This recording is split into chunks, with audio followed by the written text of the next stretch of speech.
Good morning everyone! Ito po ang inyong lingkod, si Pastor Ruel Camya po mula po dito sa Winnipeg, Manitoba, Canada para po sa ating pag-aaral ng salita ng Diyos ngayon pong umaga. Welcome po sa Tinig ng Pag-asa. Dalangin po ng aking puso na ang bawat isa sa inyo ay datnan po ng ating pamamahayag na nasa mabuti po kayong kalagayan. Ligtas sa anumang pong mga hindi mabuting kalagayan at patuloy po na ang buhay natin ay sinasamahan ng ating Diyos na buhay. Sa atin pong pag-aaral ngayon pong umaga ay ipagpapatuloy po natin yun pong ating sinimula nung Monday. Yun pong tungkol sa subject about the false teachers. So nasa part 2 na po tayo. Kung hindi po ninyo nasubaybayan ito noong Monday, pwede nyo pong balikan ito sa YouTube account ng Tinig ng Pag-asa or sa Facebook po ng inyong lingkod. Meron po tayong Tinig ng Pag-asa Facebook group, Tinig ng Pag-asa Facebook page, at Tinig ng Pag-asa YouTube account. Kaya po marami pong dahilan para po mapasyalan ninyo. Kaya kung bago lang po kayong tagapanood sa Tinig ng Pag-asa, doon nyo po yun matatagpuan. Yung pong ating YouTube channel ng Tinig ng Pag-asa. Ngayon po ay nasa 400 plus na po yung subscribers. Kaya kung gusto niyo pong mag-subscribe doon, i-click nyo lang po yung notification bell para po kayo ma-notify every time na merong upload po yung Tinig ng Pag-asa YouTube account. Don't worry mga kapatid, wala pong commercial yun kasi hindi naman po yun monetize. Ibig sabihin, hindi po yun pinagkakakitaan. Talaga pong ang intention po noon ay just for the preaching of the Word of God. So ayan, so ang talata pong ating pagbubulayan ay matatagpuan po sa 2 Peter 2:1. At ganito po ang sinasabi niya sa talata. There were also false prophets among the people, just as there will be false teachers among you. So ito po mga kapatid ang talata at ito po yung pagpapaalala ni Apostle Peter sa mga iglesia. So sulat niya po ito para sa church. At in fact, this word of the apostle ay nanggaling sa kanyang pagkaunawa sa sinasabi ng banal na kasulatan. There were false prophets among the people. At gusto niyang sabihin dito na noon pa man sa history, that is a matter of history, from the very beginning na ang Diyos ay itinanghal ng tao, ay dumating din yung panahon na ang kaaway ay naglalabas din at nagtatanghal din ang kanyang mga false prophets. Sa Old Testament, makikita natin yan.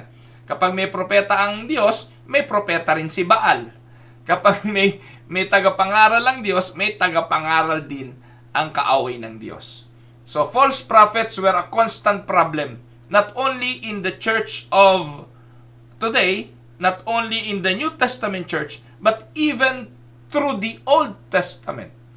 They falsely claim to be prophets of God at nagpapahayag po sila ng mga kasinungalingan. Ginagamit po nila yung salita ng Diyos para po makapanloko sila. Huwag niyo pong kakalimutan, even Satan can be an angel of light.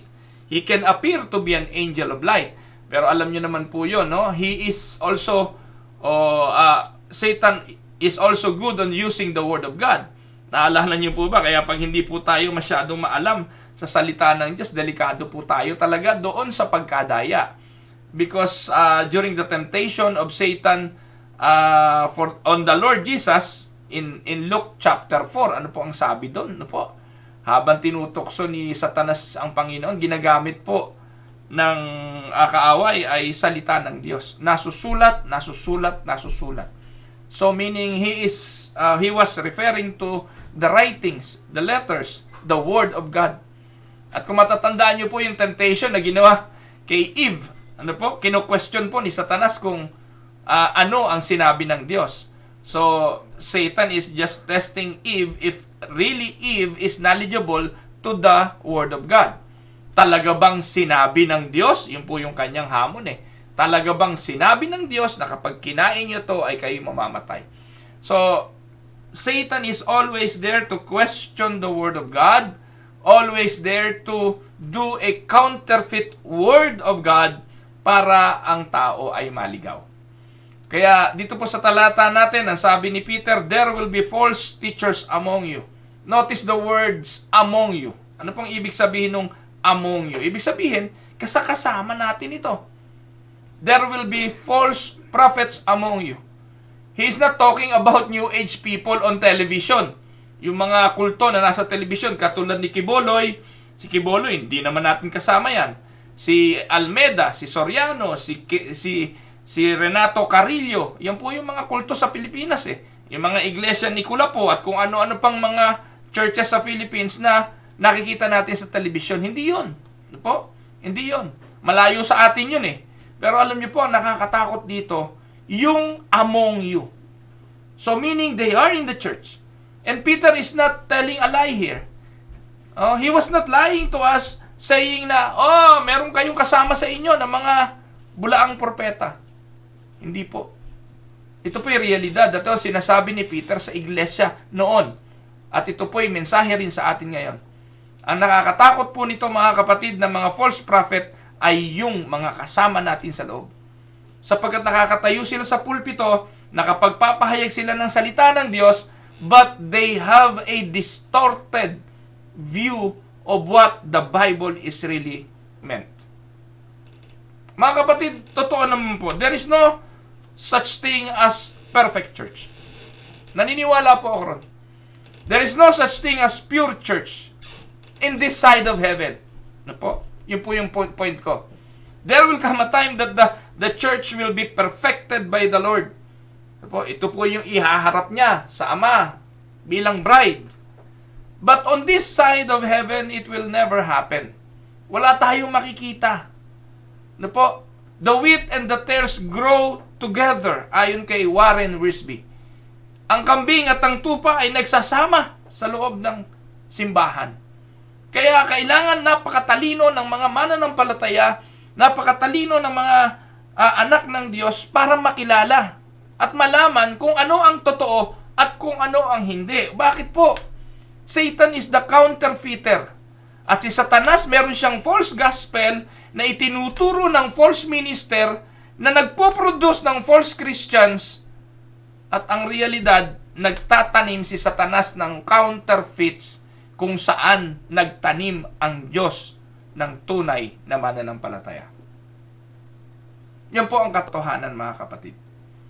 Kaya, how would you recognize counterfeit Christianity? Paano natin ito makikilala? Paano natin ito malalaman? Sa aklat mga kapatid ng 2 Peter ay ipinakilala ito sa atin ni Pedro. Kaya basahin lang po natin ito. I challenge you to read 2 Peter chapter 1 and 2 Peter chapter 2. Side by side nga po, makikita nyo rin yung parallelism at yung pagbibigay ng identification ni Peter kung ano ang authentic at kung ano yung counterfeit. Po, sabi po, atin po makikita in 2 Peter 1, we read about the genuine, the real. Po, at doon naman sa 2 Peter 2, we read about the counterfeit. Kaya, alam ko naman po, yung nanonood dito ngayon, you're real. Kasi if you're fake, you will not listen to me. I know that while you are listening today, in your heart, you know that you are for real. You have the intention in your heart to learn. You have the intention in your heart to listen and to grow more. Naniniwala po kasi ako mga kapatid, yung mga may itching ear na tinatawag po sa Bible, hindi naman sila tatagal, 1 oras. Hindi po tatagal. Yung pong tunay na mananampalataya mga kapatid, nauuhaw sa purong salita ng Diyos at sa pagkaing espiritual. Pero mga kapatid, yun pong hindi tunay na Kristiyano, wala pong interest yan. Wala. Kaya right now, I believe that there are 51 pure believers of the Lord listening to me right now. Kasi nag-aaksaya kayo ng data, nag-aaksaya kayo ng oras para pakinggan ang bagay na ito. Kung hindi kayo mananampalataya, naku po, kanina pa kayo umalis. Kanina pa kayo lumipat. May teleserye pa ngayon na pwedeng panoorin. Kaya, ngayon, tingnan natin, ano ba yung mga hindi authentic. Ano ba yung mga counterfeit na binabanggit po sa 2 Peter? Sabi nga, if you put this chapter side by side, you will see the difference between authentic and counterfeit believers. Subukan yung dalawang Bible, no? Magkatabi. Isa yung chapter 1 at yung chapter 2 para mapagkumpara ninyo doon kung alin yung sinasabi po dito ni Peter. So ano po ang mga palatandaan? Bilisan na po natin, tatalakay ko na naman po ito, nagbabalik-aral lang po ako para po mabuo ko po itong video na ito sa isang teaching video. Kasi po naputol po talaga ito nung nakaraan eh. Now, how to spot the counterfeit? Madali naman po. Ang sabi po ni Peter, una, meron silang ibang source. No? Ang question saan nanggagaling ang kanilang mensahe? No? They have a different source. Yung original, yung authentic, ang sabi ni Peter sa 2 Peter 1:16, yung authentic, ang sabi diyan, hindi po galing sa cleverly devised stories. Sabi ni Peter diyan, for we did not follow cleverly devised stories when we told you about the coming of the Lord Jesus Christ in power. We were eyewitness of His majesty. Yung pong authentic, yung mensahe, galing po saan? Sa mga eyewitness. Doon sa mga nagsuri, doon sa mga naka-experience first hand. Kaya mga kapatid, ang simbahan na hindi na inuusal, yung mga pinapanampalatayanan ng mga unang mga apostol, isa lang po ibig sabihin nun. Gumawa na po sila ng tinatawag na cleverly devised story. Kaya ako po, proud na proud pa rin po ako na inuusal ng simbahang aking pinaglilingkuran, yung Apostles' Creed. Yung sinasampalatayanan ng mga apostol. I believe in God, the Father Almighty, Creator of heaven and earth. Or kung ano mang creed, yung iba po, Nicene Creed, kung ano pa creed ang inuusal nila sa church. Bakit po? Ano ba yung mga creed na yon? Alam niyo po ba mga kapatid, itong mga creed na ito, ang sinasampalatayanan ng mga apostol na napasa sa mga henerasyon. Hindi po ito cleverly devised stories lang. Hindi po ito kwentong istoryahing kwentong kalye.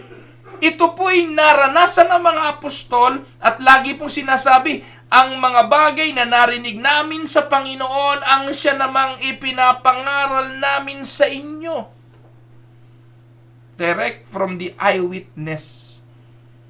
Kapag meron pong mensahe na hindi nakasulat sa turo ng mga apostol, hindi nakasulat sa banal na kasulatan, na kung saan ang turo at aral ay hindi mas mataas pa sa sinasabi ng Biblia, naku po, layasan po natin ito. Delikado yan. Kahapon po, pinag-aralan natin yung sola scriptura at solo scriptura. Magkaiba yun eh. Iba yung scripture alone at yung scripture only. No? Kung hindi nyo naiintindihan yung sinasabi ko, balikan nyo po yung aming forum kahapon.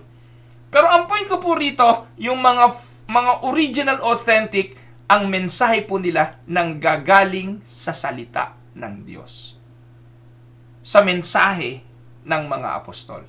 Samantalang yung false, ano po ang sabi? 2 Peter chapter 2. Ayan po ang sabi, in their greed, these teachers will exploit you with fabricated stories. Yan po yung sinasabi ni Peter sa chapter 1 verse 16, cleverly devised stories. Fabricated. Ano ba yung fabricated? Fake news. Ito po yung mga doktrina na ipinapangaral para sirain yung doktrina ng iba na itinuturo naman ng mga unang mga apostol. Pero ano sabi ni Peter dyan? Their condemnation has long been hanging over them, and their destruction has not been sleeping. Hindi natutulog ang kanilang pagkawasak. Yan po yung isa sa palatandaan. No po? Yung pong authentic, ang turo at aral galing sa mga apostol. Pero yung mga hindi tunay na mga teacher, they have a different source. Mostly, yung kanilang mga source ay fabricated stories. Galing yan sa mga panag-inip noong mga leader Ano po? Galing yan sa mga nahukay na libro.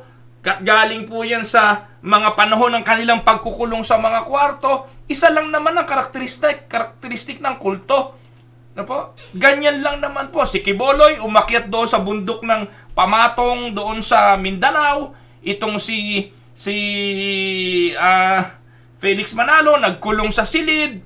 Itong si Castellanos ng G12 naupo sa tumba-tumba. At marami pang iba. Kapag ganun po mga kapatid na galing sa kanilang mga panag-inip, ang tawag po doon ay fabricated stories. Istoryahe. Po. Kaya, ang dali pong gumawa ng relihiyon. Pwede ko rin naman pong gawin yan. Sabihin ko lang ba sa inyo na ngayong gabi o mamayang gabi natulog ako at paggising ko, tumayo ako rito sa inyo, sinabi ko mga kapatid, nakakausap ko ang Panginoon kagabi. At sinabi sa akin ng Panginoon, Pastor Ruel, mangaral ka, mang-ibanghelyo ka, at magtayo ka ng isang bagong iglesia. Pangalanan mo itong iglesia ni Ruel. Palagi ko po, kung 5, 6 na nanonood sa akin yan, baka merong maniwala eh. At yun po ang tawag doon, fabricated stories. Pagalingan na lang po ng pambobola yan eh. Ang ikinalulungkot ko, milyon ang naloloko ng mga false prophet na ito. So the true teacher sources what he says from the Bible, and the false teachers relies on his own creativity. Amen? He makes up his own message. Kaya pag ang mensahe, extra revelation, galing sa kanilang mga kwento, layasan nyo na po yan. Delikado po yan. Pangalawa, they have a different message.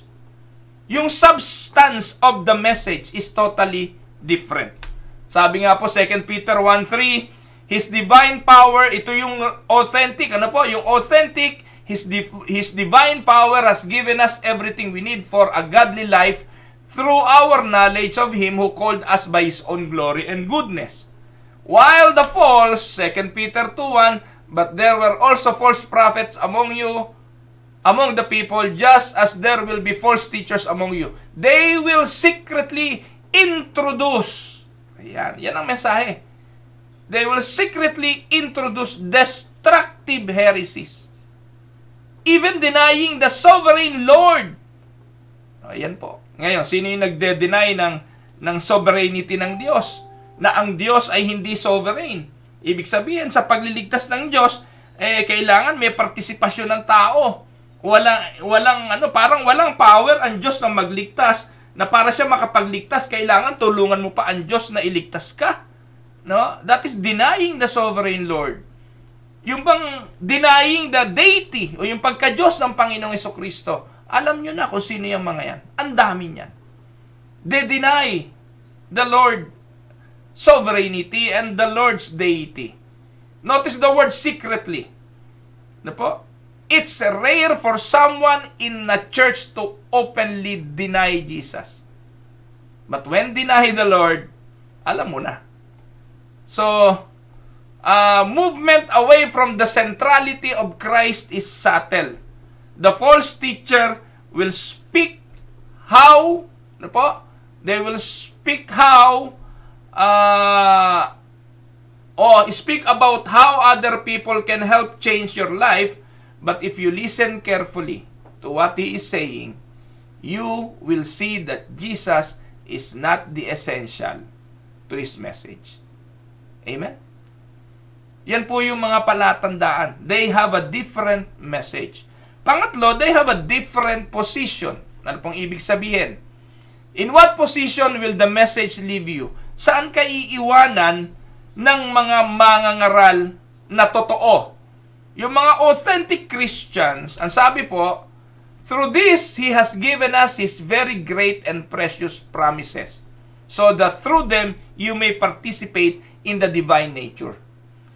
Kapag ikaw ay nasa tama na katuruan, ikaw ay nasa tamang mga preachers, iiwanan ka nito na may mga pangako ng paglago at magiging kabahagi ka sa mga divine nature ng pagkatawag sa iyo ng Panginoon. Makakalaya ka sa korupsyon ng mundong ito. Yan ang pangako ni Pedro sa 2 Peter 1:4. Yan po yung mark of authenticity. Kasi po ang mga mananampalataya inilipat na sa buhay mula sa kamatayan. Meron tayong assurance na meron tayong buhay pagkatapos ng buhay dito. Ito yung eternal security. Iyan po ang posisyon ng mga mananampalatayang tunay. Samantalang yung mga fake, 2 Peter 2:19, they promise freedom, pero paano matutupad yung freedom na yon kung yung mga nangangako nito ay patuloy na nasa pagkaalipin? They promise freedom, or they promise them freedom while they themselves are slaves of depravity. For people are slaves to whatever has mastered them. Yan ang kaibahan. Yung authentic na tunay na mananampalataya, sila po ay may assurance, nakalaya na sa korupsyon ng mundong ito, samantalang yung Japek, 2 Peter 2:19, mananatili po sila sa pagkaalipin at pananatili sa state of total depravity. Mukha lang po silang banal, minsan nga sabi, mas mukha pa silang mabait, pero ang realidad, hindi sila tunay.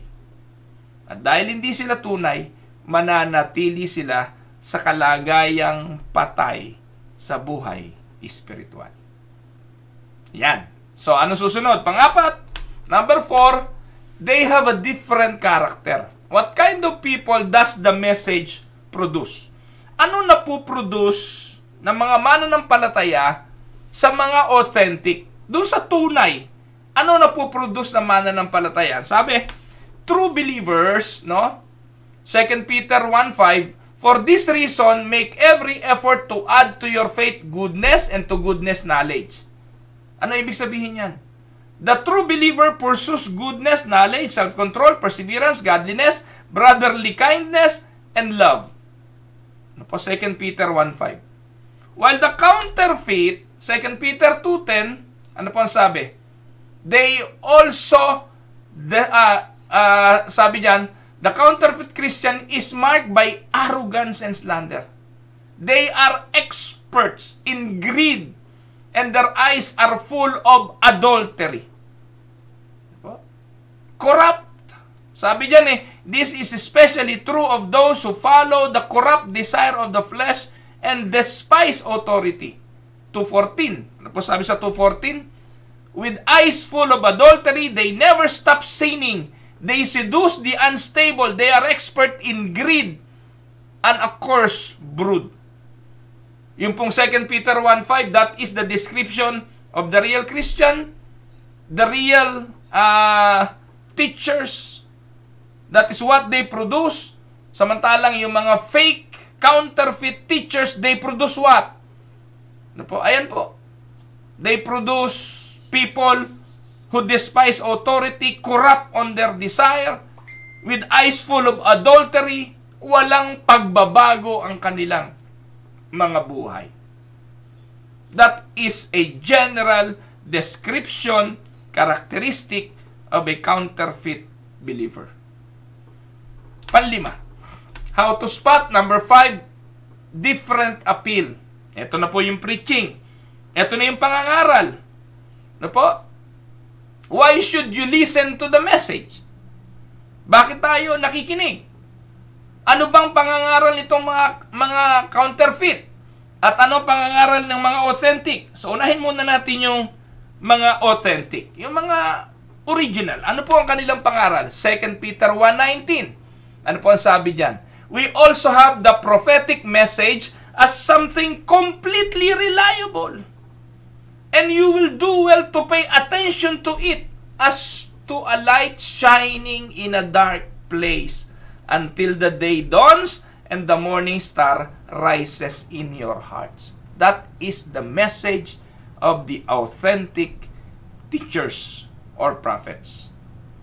Ang mensahe nila, prophetic message, something completely reliable. Bakit reliable? Kasi po, napatunayan na ng test of time. At ano po yun? Yun pong canonized scripture. Yung banal na kasulatan. Ito pong salita ng Diyos ang binabanggit dyan na something completely reliable. Kaya napakahalaga ng sola scriptura. Ito po yung magiging liwanag sa kadiliman na magbibigay ng kaunawaan. You shall know the truth and the truth will set you free. Sabi ni Jesus, I am the way, I am the truth, I am the life. No? Kung si Jesus ang daan at ang katotohanan at ang buhay, sabi nga, nasaan tayong kalagayan? Hindi ho ba? Kung tayo po ay nasa katotohanan, makakalaya tayo saan? Sa kasinungalingan. At ang mga ngaral na totoo ay may mensahe ng katotohanan. Ano po? The true preacher appeals to Scripture. Sabi diyan, we have the word of the prophet made more certain, and you will do well to pay attention to it. 2 Peter 1:19. God has spoken and the true teachers appeals to His word. While the false teachers, they have a different appeal.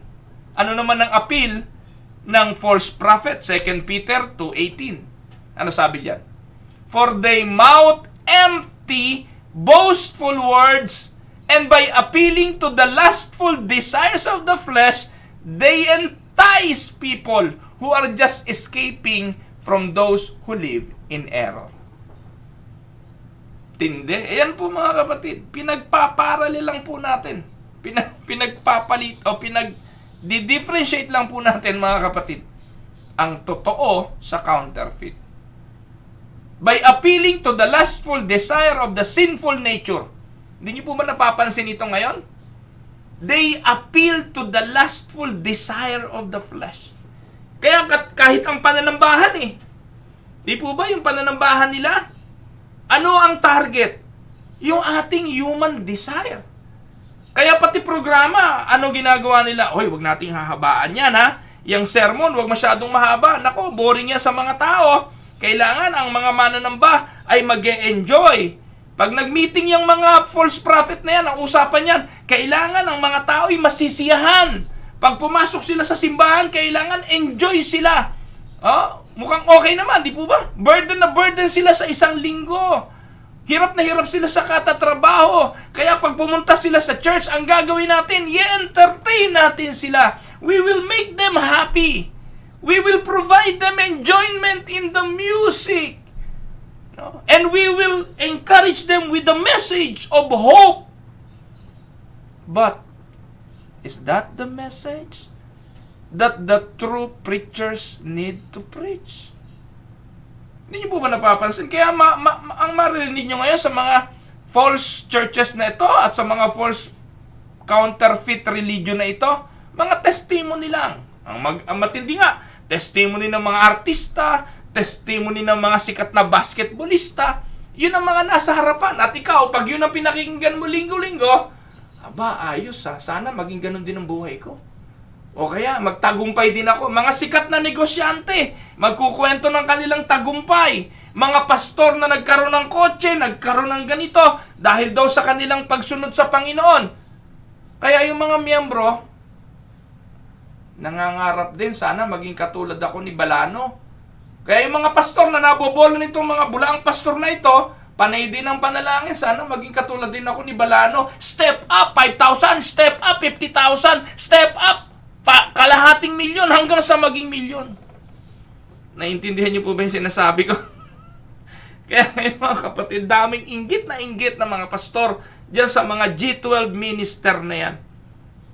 Kasi po, they appeal to the lustful desires of the flesh. Ikaw, pastor, na nakikinig sa akin ngayon, ikaw na nangangarap na ang simbahan mo maging katulad ng mga naglalago ang mga G12 churches na yan, be honest. In your heart, search your heart right now. Bakit ka nagpapakamatay para sa church growth? Be honest. Para sa Diyos ang glory? Para sa Diyos ba ang glory? O para sa iyo? Tandaan mo kapatid, nagpapalakpakan ang anghel sa langit. dahil sa isang kaluluwa na maliligtas. Pero yung mga kaluluwang dinadala mo sa impyerno dahil sa mga sablay ninyong turo, pananagutan ninyo sa Diyos. Pananagutan ninyo sa Diyos. For they mouth empty, boastful words, and by appealing to the lustful desires of the flesh. Kaya maraming nabobola itong mga to. Totoo naman yun, pagod ang mga tao sa isang linggong trabaho. Hirap. So, pag pumunta sa simbahan, anong hahanapin? Siyempre, entertainment. Para nga naman hindi lugi. No? Para halos parehas na yung pumunta ka sa sinihan, o kaya sa comedy bar, at ang pagpunta sa simbahan. Pinipilit gayahin ng simbahan ang entertainment ng mundo at dalahin sa gitna ng pananambahan para ang mga tao ay makip nila sa isang lustful celebration. Hindi po ito ang gospel. Hindi po ito ang ebanghelyo. Hindi po ito ang prophetic message that is completely reliable. Na sinasabi ni Peter na you need to pay attention to it. People are not putting attention to the prophetic message right now. They are paying attention to what? To something that will entertain them. Kaya, yan ang appeal ng tunay at ang appeal ng hindi tunay. Kaya, yung pong mga nagbababad sa tinig ng pag-asa, alam ko po, you're not here for entertainment. Hindi naman po ako nakaka-entertain. Marami nga po nabubisit sa akin kasi yung manner ko po ng pagpipreach, manner ko po ng pagsasalita, manner ko po ng pagde-deliver ng message. Hindi po ito entertaining.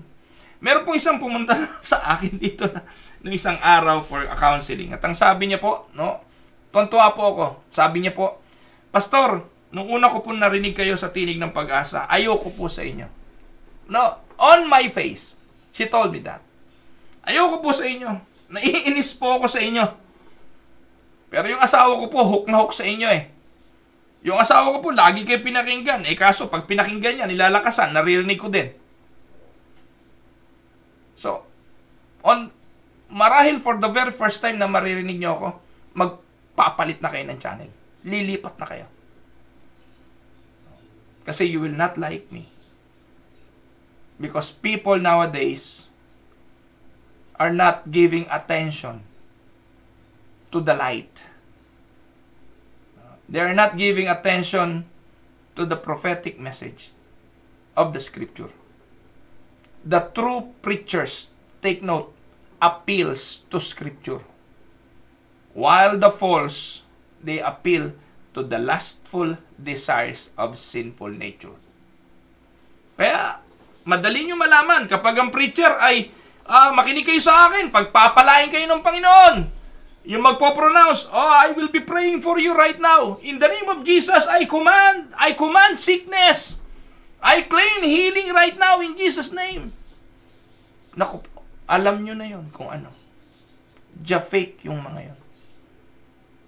Ang command ng command. Kanina po, bago ako magsimula, si Ate Yoli Dipol,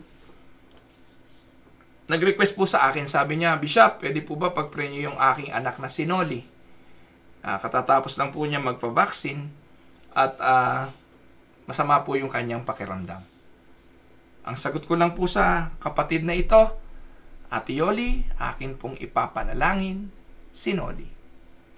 And I am true to myself. I am true to her. Na kanina po, ipinanalangin ko ang kapatid na ito. At inihingi ko po sa inyo na ipanalangin nyo rin po.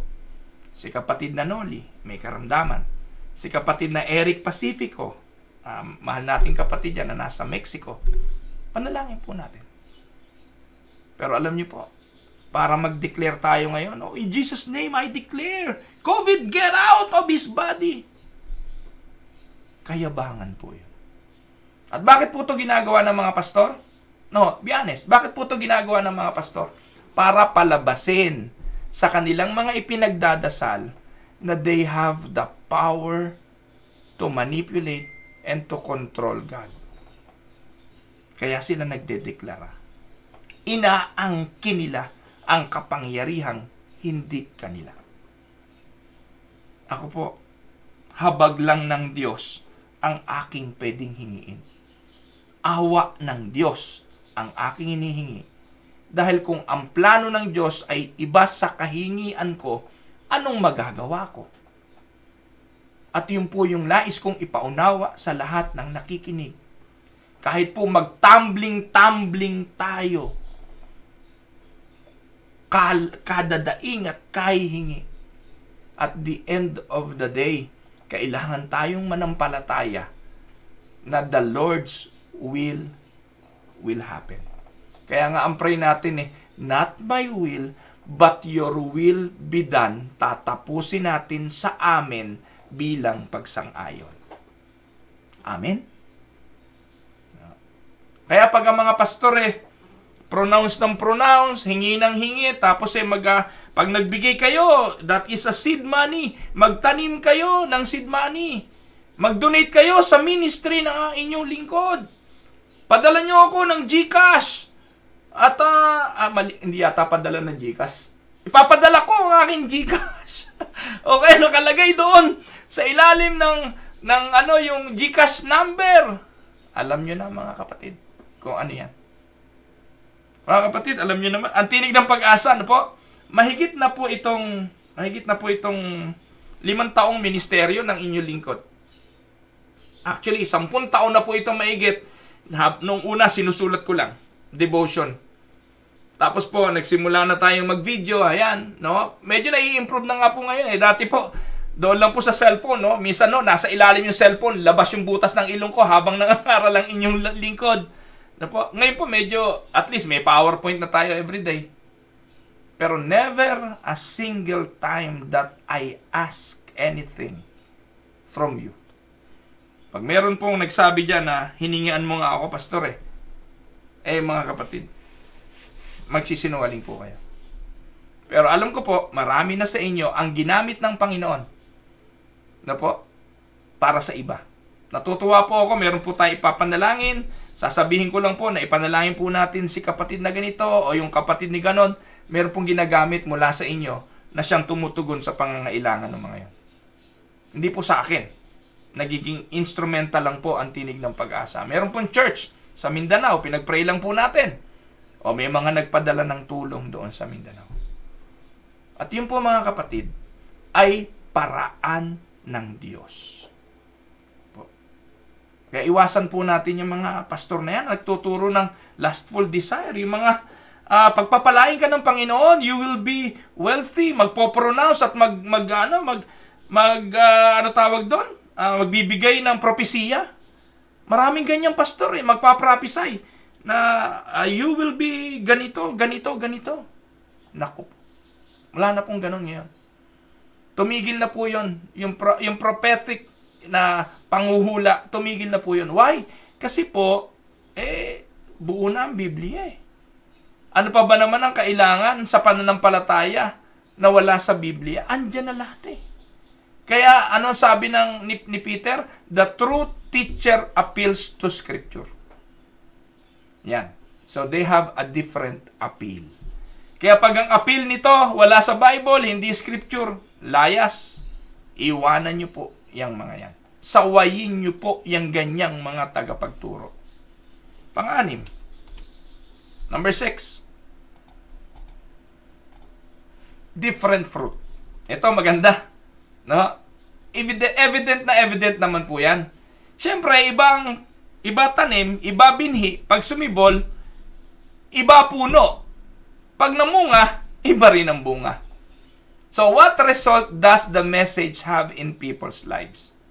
Kapag true believer, kapag true prophet or teachers, ano po ang bunga? 2 Peter 1:8, ang sabi po dyan, for if you possess these qualities in increasing measure, they will keep you from being ineffective and unproductive in your knowledge of our Lord Jesus Christ.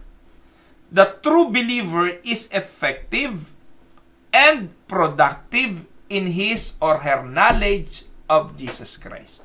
2 Peter 1:8. While the counterfeit, ano sabi? These people are springs without water, mist of driven by a storm, blackest darkness is reserved for them. Malaki kaibahan, di po ba? Ang tunay na mananampalataya, epektibo, productive in his knowledge of Jesus Christ. Lumalalim sa pagkaunawa, kaya yung totoong teacher nagtuturo nung malalim. Ayaw niya ng yung pong iba ayaw na mag-aral. Naku, yung doktrina, nakakalito yan, nakakaputok ng ulo yan. Huwag na nating aralin yan. Naku po mga kapatid, kung hindi po aaralin ng doktrina, tuturo nito mga pastor na to. Kagaya po ng binanggit ko kanina, mga kwentong bayan. Mga storytelling alay. At ano po magiging fruit nito? Ang sabi, magdudulot ito ng kamangmangan sa mga nakikinig. Kaya nakakalungkot mga kapatid. No, lagi naman po yung naririnig to paulit-ulit. Meron po mga tumanda na po sa simbahan. Pero tanungin nyo po, ilan ang Diyos? Naku po. Wala. Hindi kikibo. Kasi hindi alam kung anong sagot. Si Jesus ba ay Diyos o tao? Naku po. Dan labo noon. Hindi alam. Meron nga akong pastor nakakilala tinuro na si Jesus nung bumaba sa lupa ay hinubad ang pagka-Diyos at hindi na siya Diyos. Dahil nakabasa ng isang talata na si Jesus, dahil hinubad ang kanyang pagka-Diyos, di ba? Nag-anyong alipin, hindi na raw sa Diyos. Naku, hindi yun ang turo ng Bible. No? Solus Christus, Christ alone, pero sa Christology, naniniwala tayo, Jesus maintained the dual nature. He maintained the deity, He lived as a God, and He lived as full human being. Hindi nawala yun. Po. Pero ang dami po nagtuturo ng ganun. Tanungin mo, nawawala ba kaligtasan? Naku. Lalo na pag tinanong mong, ligtas ka na ba? Naku, hindi malaman kung itataas talaga kamay o alanganin o hindi magtataas ang kamay. At napakarami pong ganyan sa loob ng simbahan. Tanungin ninyo kung ano ang pinaniniwalaan. Naniniwala ka ba sa doctrine ng election? Ano yun? Naniniwala ka ba sa doktrina ng justification? Ano yun? Naniniwala ka ba sa atonement? Ano yun? Naniniwala ka ba sa total depravity of man? Lalong ano yun? Naku po mga kapatid, those are basic terminologies. Pero, wala. Di na po ito importante. Kasi po, these people are springs without water and mist driven by a storm. Dahil po, ito, sa mga bulaang guro-guro, nagpo-produce po ito ng mga bunga na kamangmangan. Kamangmangan. Naalala ko po si Kuya Boyet Sanchez. Sabi po ni Kuya Boyet, Bishop, yun po, na-save ko yung kanyang message na yun. Kuya Boyet po, kinuha na ng Panginoon. Pero alam niyo po, yung kanyang message sa messenger, buhay pa binabalik-balikan ko. Kasi po, may testimony po siya na i-forward niya sa akin via video, nagpapatotoo po siya doon. Sabi niya, Bishop, tumanda na po ako ng ganito. Naging manggagawa po ako sa simbahan ng mahabang panahon. Naging pangulo ako ng kalalakihan. Ngayon ko lang po nalaman na meron palang ganyang mga doktrina.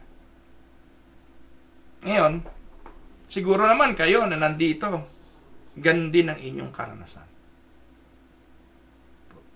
Yung mga tunay na mangangaral, magpo-produce po yan ng magandang bunga. At ang unang bunga, karunungan. Huwag po kayong mapagod na mag-aral. Kasi ang realidad naman, ito yung totoong na born again will always hunger for the Word of God. Yung hunger na yon hindi mako-quench. Pero yung hindi tunay, wala. Sila yung merong itching ears at ang gusto lang nilang marinig ay yung masaya, nakakatawa, mga kwentong istoryahe. Amen? Susunod. How to spot? Number 7, different end. Because they have different appeal, they have different character, they have different position, and they have a different message or then different source. Ano pa nga asahan natin? Di meron ding different end. Now, where does the message ultimately lead the people? Sabi sa 2 Peter, yung tunay, and you will receive a rich welcome into the eternal kingdom of our Lord and Savior Jesus Christ. That is the eternal security. Yan po ang hangganan ng mga tunay na naaralan ng tunay na pananampalataya. Langit sa piling ng Diyos at ng Panginoong Jesucristo. Samantalang yung mga nabola, they will secretly introduce destructive heresies, even denying the sovereign Lord who bought them, ano pong andulo? Bringing swift destruction on themselves. 2 Peter 2:1. Iduktong pa ho natin yung 2:3. Ano po ang sabi? In their greed, these teachers will exploit you with fabricated stories. Their condemnation has long been hanging over them, and their destruction has not been sleeping. Jesus tells that there will be many who have been involved in ministry in His name, to whom He will say, "Depart from me, I never knew you."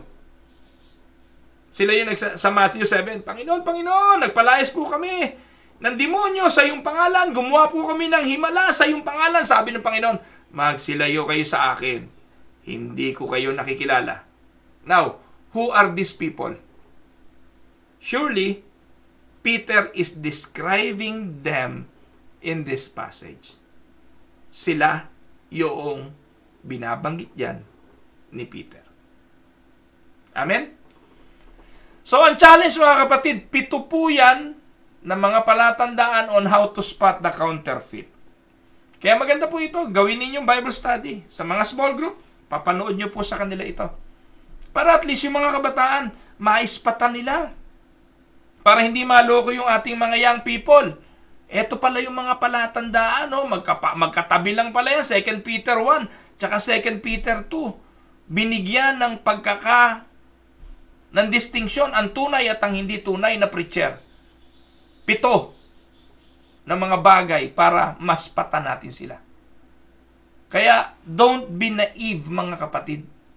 We must not be ignorant.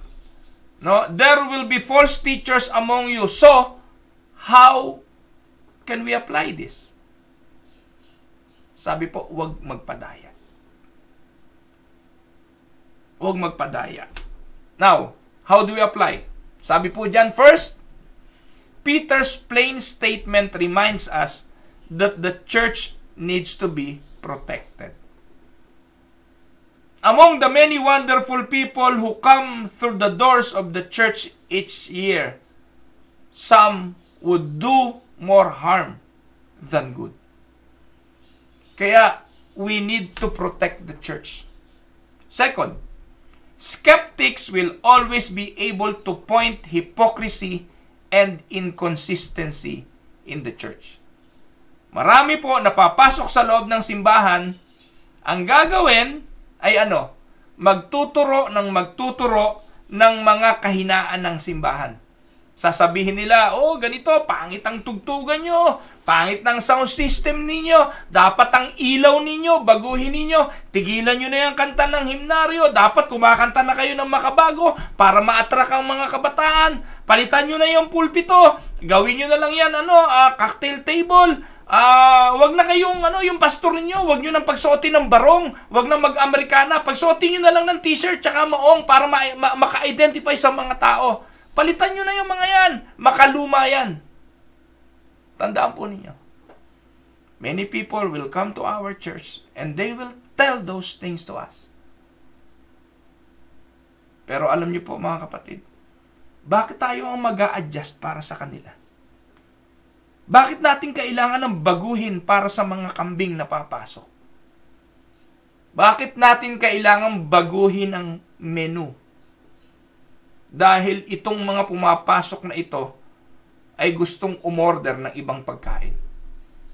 Mga kapatid, tayo po ang may kapangyarihang magtanggol at magprotekta sa ating simbahan.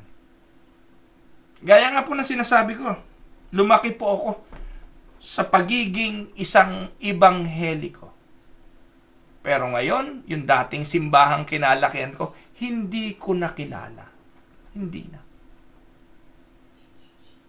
Ngayon, meron po ako isang kapatid, Kuya, ganito. Hindi naman kami nagbabago. Yun ang akala nyo. Na-impluwensyahan na kayo, no, ng mga maling katuruan na hindi naman sa atin at hindi sinasampalatayanan na turo ng banal na kasulatan. Kaya magalit na kayo. Magalit na kayong lahat. Pero babantayan ko ang simbahang ipinagkatiwala sa akin ng Panginoon. Hindi ko kailangang mapuno ang simbahan dahil sa dami ng mga kambing na pumapasok dito. Kami nga ho, nagpapalayas pa eh.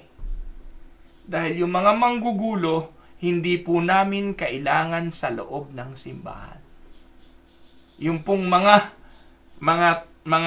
dawag, kailangan bunutin yan, no, para wag makaagaw sa paglago ng mga tunay na binhi ng trigo. Tandaan po ninyo, they may seem the nicest people, but they do not believe in the authority of the Bible or the exclusivity of salvation in Christ. Huwag niyo po silang paniwalaan. Oh, we welcome people in the church because they need Christ as much as we do. But we must not allow them to have influence in the church kung mali ang kanilang tinuturo. Ako nga, hindi ko bibigyan ng pagkakataong makatayo sa pulpito kahit pasabihin niya na siya ay Presbyterian, kahit sabihin niyang siya ay Reform, kung hindi ko naman siya kilala, I will not allow him to have a place in the pulpit of the church. Amen? Kaya, the existence of the counterfeit is never good reason for rejecting the genuine. Peter essentially tells us, of course, there are counterfeit Christians. Of course, there are teachers who do the church more harm than good. And what else would you expect in this fallen world? Kaya importante, let us grow up. Don't be naive. Don't miss what real simply because you have seen the counterfeit. Be authentic. 2 Peter 2:1, the next time you meet someone hiding behind this excuse na ayoko mag-attend ng church kasi there are counterfeit in the church, tandaan ninyo, wala namang perpektong simbahan. There were also false prophets among you, among the people, just as there will be false teachers among you. Minsan hindi natin ito mapipigilan. Kaya importante ang leader grounded talaga sa salita ng Diyos at sa mga turo. Dahil kung hindi, naku po, kalaunan, ang simbahan, pangingibabawan na ng mga counterfeit religion, counterfeit teachers at ang kanilang mga turo nakapasok na sa loob ng simbahan. Kala natin, ang G12 na yan, system lang. No. Hindi yan system lang. Doktrina yan, at iyan po ay movement para baguhin ang inyong dating sinasampalatayana. Napakadelikado po lason yan sa tunay na iglesia ng Diyos. Tayo po'y tumungo, tayo po ay manalangin. Ama naming Diyos na makapangyarihan sa lahat, pinupuri, pinasasalamatan ka po namin sa umagang ito. Salamat po sa pagtuturo, pag-expose ng mga turong mali, ng mga propetang mali, ng mga tagapagturong mali. Sana po, nakita rin namin kung ano ang tama, kung ano ang tunay, at kung ano ang karakteristik ng iyong mga tunay na anak. Dalahin kami nito, hindi sa pagmamataas, kung hindi sa paghamon sa mga nagtutulog-tulugan at nagwawalang bahala.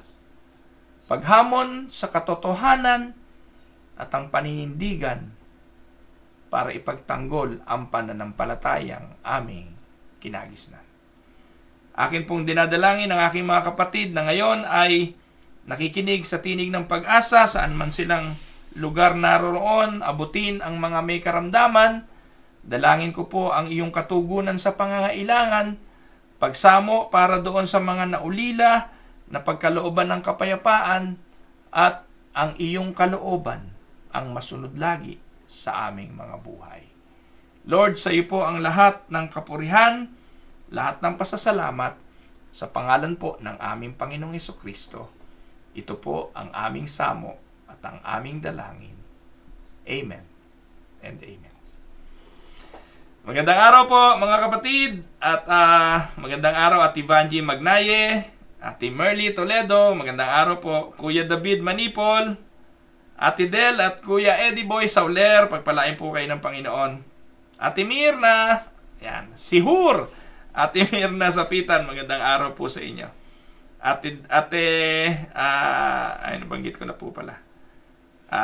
Kapatid na Ai at Eric Advincula, yan po mga kapatid. Magandang araw po sa inyo. Ate Yoli Dipol, patuloy po natin panalangin si Noli. Lay Presa at kay Brother Emong, pagpalain kayo ng Panginoon. Ate Nene Enriquez, kapatid na Maribeth Eusebio, kapatid na Josephine Reyes, Kuya Jimmy Pitok, magandang araw po. Ate Yoli Makatumpag, magandang araw po. Ate Elizabeth Sanchez, Ate Ading, magpagaling po kayo. Ate Ading Hinido, kasama po kayo sa aking mga panalangin. Ang biyaya ng Diyos ang patuloy niyo pong maranasan. Kapatid na Reginald Vito, magandang araw sa iyo kapatid. Patuloy kang palaguin ng Panginoon sa pagtitiwala at pananampalataya. Ate Lori Domingo, magandang araw sa iyo, Tita Lori. Ate Cora Dolor, magandang araw po. Ate Apin Reyes, magandang araw po sa inyo. At kay Kuya Bani, pagpalain kayo ng Panginoon. Ate Telly Hernandez, alam niyo po yung mga ka-meeting ko kagabi, nandito rin po ngayon lahat umaga. Ano po? So magandang araw po sa inyo, mga kapatirang Unida Christian Church of Southern California. Yun. So nakita niyo po ba yung post ko mga kapatid? Yun po ay panalangin. Panalangin po iyon ng bawat isa sa atin. Bigla pong nagbalik alaala sa akin ng Bishop Benoni Hernandez. Kasi po naalala ko po, ito'y pangarap po ng Pastor Benoni Hernandez na makapagsimula ng gawain po doon sa San Diego, California. Alam niyo po, hindi na po ito malayo. Sa kalooban po ng Panginoon, ito po ay magsisimula na. No? So we are now working on the legal documents, and we will launch it probably by January. We will launch the first worship service of the Unida Christian Church of America sa Southern California. Yan, panalangin po natin yan. So, ganun din po, magandang araw po sa Ate Telly Hernandez, kay Kuya Chirit, pagpalain po kayo ng Panginoon. Ganun din po kay Ate Nene Enriquez, kay Ate Agi Victa, kay Kumaring Ami Santos ng Caloocan, ganun din po kay Ate Marie Cruz, kay Ai, na-miss ka namin kagabi, busy ka raw. Ai Advincula, Kuya Eric Maines, Yan, si Ate Paz Mendoza. Ayan, ito yung aking kanan at kaliwang kamay eh. si Ate Mirna, yung kanang kamay, yung kaliwang kamay si Ate Paz Mendoza. Ayan, ito po yung dalawang babae na lagi ko pong kasama sa Tinig ng Pag-asa every Sunday. No po. At salamat po sa Diyos sa inyong patuloy na pananalangin. Ito po mga intercessors ko po ito eh. Alam ko po na lagi po nila akong isinasama sa panalangin. Ganon din po kay Kuya Larry Montillano. Magandang araw po sa inyo. Ayan. Ay, salamat sa Panginoon. Nasa bahay na po si Ate Ading. God bless po, Ate Ading. Magpalakas po kayo. Ate kapatid na Ana Visto, magandang araw. Ate Evelyn Cameros, magandang araw din po sa inyo. Kapatid na Cecil Cristobal, magandang araw sa iyo. Ganon din po kay Tita May, Tita Myra, Libertino, at ang mga kapatiran natin sa Aristocrat Restaurant. Ayan, si Pisan Ernel Advincula. Pisa Ernel, in-invite kita kagabi eh. Hindi ka yata available. So, nasa ano naman ito? Sa Amerika din to eh. So, New York. Nasa New York yata to si Pisan Ernel. Ganon din po, magandang araw kay kapatid na Henry de la Cruz, kay Bong Villanueva. Bong, magandang araw. Pagpalain kayo ng Panginoon. Nanay Carolina Bukiran. Ay kay Pastor Darrell Paredes. Magandang araw. Kuya Nicandro Sarinas. At yan, kay Pastor MJ Velasquez. Magandang araw sa inyo. Kay Arlene Legaspi Samson. Magandang araw sa inyo. Pagpalain kayo ng Panginoon. Ganon din po kay Atenelia Ramos. Ayan, so kumpleto na. So si Dr. Adel Hinido, siya na lang po yung hindi ko nakita eh. No, wala ko kasing Facebook si Dr. Adel. Isesend na lang natin to sa kanya pagkatapos. Kuya Reynaldo Alcantara, Kuya Ray, magandang araw po sa inyo. Pagpalain kayo ng Panginoon. Hayaan nyo po yung binanggit nyo na kung magkakaroon tayo ng unida sa Bulacan, ipag-pray po natin yan sa kalooban ng Panginoon. Ayan, Pastor Genesis Nieba. Magandang araw sa iyo, Kuya Genesis. Pagpalain ka ng Panginoon at ang inyong sambahayan at ang mga kapatiran po ng Fountain of Life, Unida International Ministry. Pagpalain kayo ng Panginoon. Ganon din po si Ate Delia Magkawas at si Kuya Ban Magkawas. Ayan, si Ana Santiago. Ganon din po kay Ate Saleng. Pagpalain kayo ng Panginoon. Ate Saleng, magpalakas po kayo sa biyaya at kalakasan ng Panginoon. Ganon din po si kapatid na Randy at Agnes Causaren sa Yorkton. Pagpalain kayo ng Panginoon mga kapatid. Ate Ellen at Kuya Monching Gonzales, pagpalain po kayo ng Panginoon. Kuya Roberto Vasquez, magandang araw po. At si Ate Nene Ulaes. Yan, pagpalain po kayong lahat ng Panginoon. So yan, nabati ko na po. So nakikinig naman daw si Ai kagabi doon sa aming pulong. Gaya po nabanggit ko mga kapatid, kindly include in your prayers yung pong atin pong pagsisimulan ng gawain sa Amerika. So ang Unida Christian Church of Canada will start the mission sa USA. At yun po ay sa kalooban ng Panginoon. Sana po ay magkaroon ito ng kaganapan at para po lahat ito sa kaluwalhatian ng Panginoon. So again, maraming salamat. See you tomorrow. Ito po ang inyong lingkod, si Pastor Ruel Camia. Oh, tomorrow is holiday. Holiday po dito eh. Tomorrow ay Memorial Day ng Canada. So, pipilitin ko po mga kapatid na magkita-kita tayo. Alam niyo po, pag holiday, medyo ano po yun eh, special day for the family, but I will try to be with you tomorrow para po sa Tinig ng Pag-asa. Yan po, magkita-kita tayo ulit. Ito po ang inyong lingkod, si Pastor Ruel. God bless everyone.